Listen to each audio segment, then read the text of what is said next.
Hello and welcome to the Butterfly Empire. It is me, your Butterfly Queen. And just to let y'all know, I have been working on a website for my podcast. It is thebutterflyqueen.link. So, I'm still working on it, so I need some updates here and there, but so far it's coming along very well, very nice. It is already published, saved on the internet, la di da. So, this one is called Love Kills Valentine's Day Murders. Of course, for Valentine's Day. But yeah, no. Okay. Laura Tennyson said it was better to have loved and lost than never have loved at all. But he probably wasn't referring to these horrific Valentine's Day murders. Probably not. Some of these crimes remain unsolved, and others have been closed by authorities. All are grim. Wonderful reminder that not everyone is buying chocolates for loved ones on Valentine's Day. So, let's get this party started. The first story of the evening. Another Columbine High tragedy. In 2000, Columbine High School sweethearts Stephanie Hart, 16, and Nick Kunselman, 15, were gunned down in Jefferson County, Colorado, at a Subway restaurant on Valentine's Day. Kunselman worked at the Subway restaurant where Hart had came to visit him. Witness to the shooting described seeing a 5 foot 8 inch tall white male leaving the scene.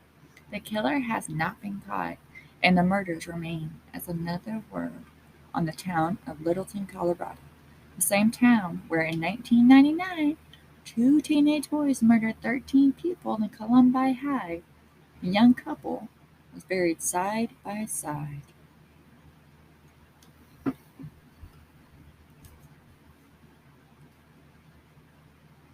Hmm. I am gonna save this picture and upload it to my website so y'all can see it too.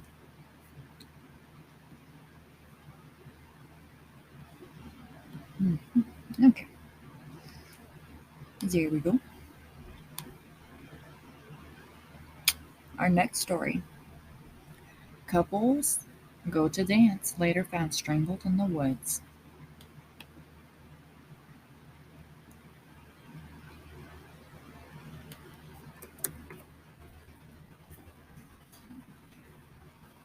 Save that one too. In 1971, murders of Jesse McVeigh, 20, and Patricia Main, 19, in Durham, North Carolina, haunt the community to this day. The young lovers disappeared after attending a Valentine's Day dance at Watts Hospital.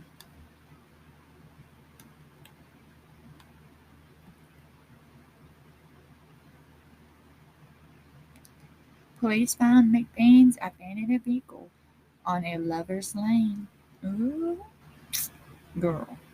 Then they found their bodies in a wooded area, tied to a tree and showing signs of torturous strangulation. A person of interest was investigated 42 years later, but no arrest has ever been made. How about woman leaves partner on Valentine's Day, but not for long? Seems pretty interesting. You ready to follow along? Flowers worked in the future for Tamika Peterson of West Palm Beach, Florida. She had been living with her boyfriend Paul Gibson, a three-time prison veteran, and decided to call it quits on Valentine's Day 2011. Peterson arranged for a ride and left the home, but she wouldn't make it very far. Gibson pulled a gun and fired multiple shots into the vehicle, where four additional people sat, including a 3-year-old girl. Damn, didn't want to read that. Sadly, Peterson died at the scene, but justice was assured. Gibson got a life sentence, and he wasn't happy about it. Of course, I'll be showing y'all the photo in his mugshot.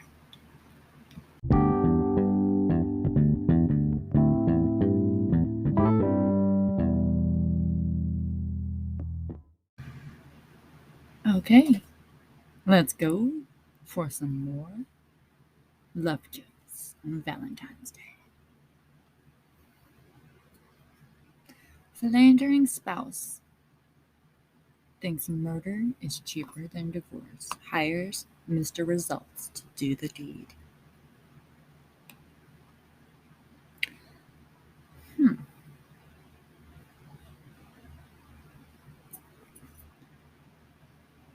In a tale, practically begging for a Hollywood imaging, Stacy, okay, I'm gonna probably butcher this name, but bear with me. Showick. Okay.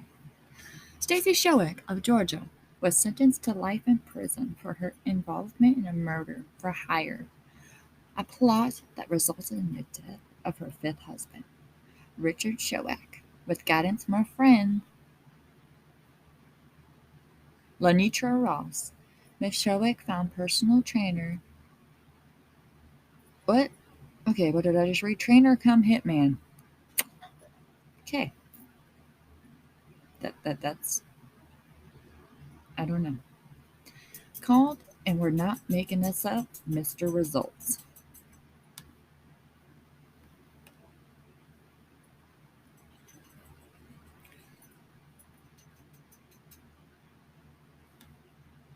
He shot Mr. Showick in a park, where he was lured following Mrs. Showick's promises of a romantic tryst.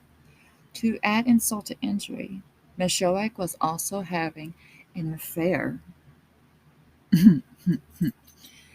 Mr. Results was given life in prison with no chance for parole, and even though Ross didn't pull the trigger, she was given the same punishment. Truth can be strange, very stranger than fiction.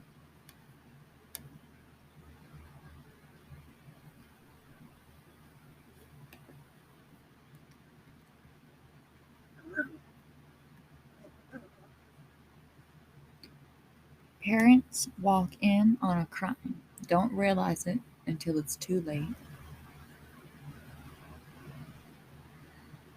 The Carlsbad, California murder of a developmentally disabled Jodine Serene, 39, played out like a nightmare for her parents, who saw her kill but didn't realize it was until it was too late. On February 14th of 2007, Serene's parents visited her condo and walked in on what seemed to be a man having sex with her in her bedroom.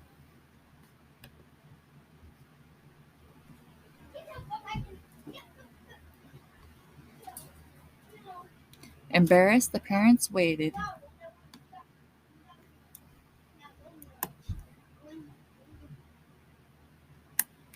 for the couple to emerge from the bedroom, but they never did. Serene was found strangled to death, and the perpetrator vanished. The case remains unsolved. Dude, can you imagine that? How shitty her parents must feel. They witnessed it happen, thought they were just having sex, and then she's murdered. Bruh. Okay, that was a wild one. Okay.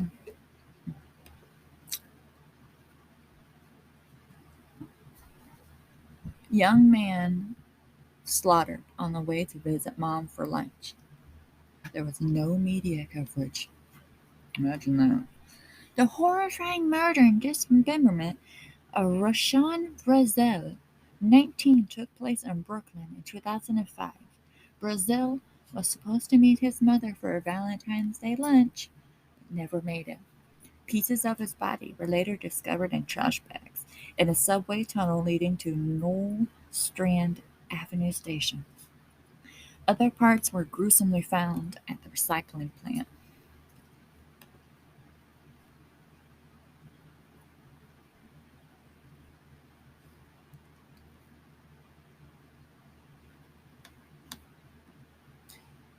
Brazil's murder received very little coverage, which critics attribute to the fact that he was African American and homosexual.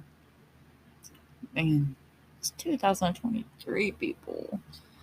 But I understand at that time no one really knew anything. Oh, that's horrible. The NYPD has kept the case open but has no leads. A documentary regarding his case is in the works by filmmaker Tariq King.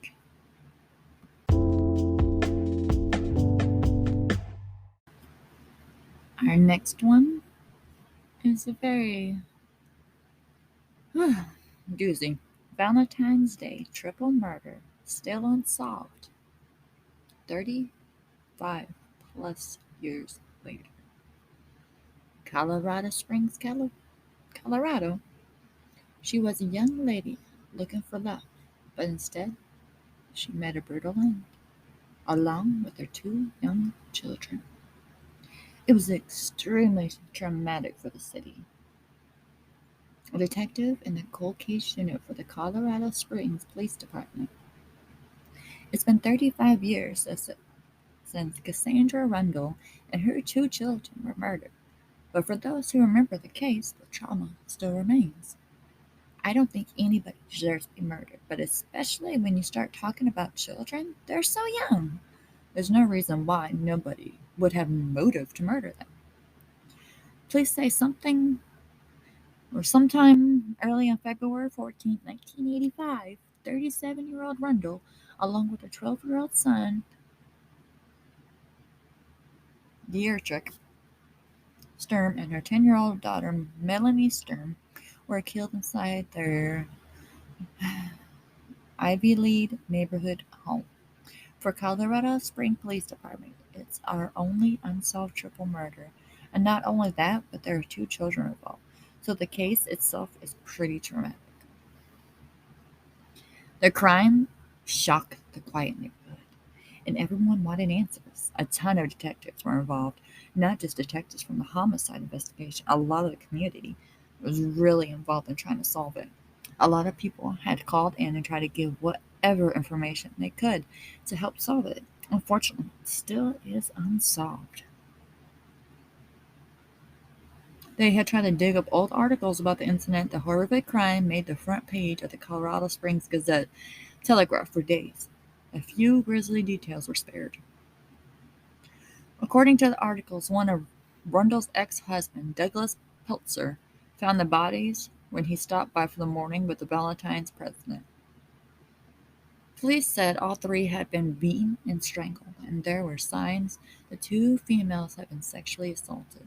It was pretty brutal murder for each one of them. At the time, police had plenty of suspects. They went through a lot of people with different relationships with the family and the children and Cassandra, and so everybody was looked at as a suspect at the time. An Associated Press article published in 1985 said Rundle had taken out two personal ads in Colorado Springs, Sun, just months before her death. The first ad placed in July said blonde to green eyes, 5'2", 95 pounds, seeking a rugged individualist and a free spirit, independent, well educated, somewhat shy, sensitive, thoughtful, and enjoy life. I am a one-man woman looking for one good man. Please send photo and a short letter. The second ad,